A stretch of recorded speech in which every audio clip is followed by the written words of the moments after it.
তারা বলবে, আমরা নামাজীদের দলে সামিল ছিলাম না, ক্ষুধার্ত ও অভাবী ব্যক্তিদের আমরা খাবার দিতাম না। সত্যের বিরুদ্ধে যারা অন্যায় অমূলক আলোচনায় উদ্যত হতো, আমরা তাদের সাথে মিলে উদ্ভট কথাবার্তা বানাতাম। সর্বোপরি আমরা আখিরাতকেও অস্বীকার করতাম। এমনই অস্বীকার করতে করতে একদিন আমাদের সামনে অবধারিত মৃত্যু এসে হাজির হয়ে গেল। তাই আজ কোন সুপারিশকারীর সুপারিশই তাদের কোনো উপকারে আসবে না। বলতে পারো এদের কি হয়েছে? এরা এই সত্যনিষ্ঠ বাণী থেকে মুখ ফিরিয়ে নিচ্ছে কেন?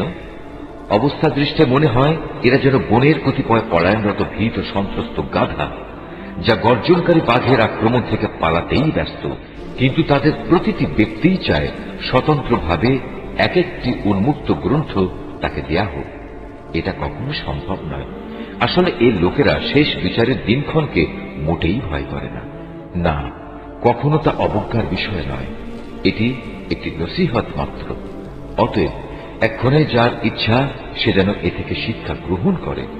সত্যি কথা হচ্ছে, আল্লাহ তাআলার ইচ্ছা ব্যতি রেখে তারা কখনো এ থেকে শিক্ষা গ্রহণ করবে না। একমাত্র তিনি ভয় করার যোগ্য এবং একমাত্র তিনিই হচ্ছেন ক্ষমার মালিক।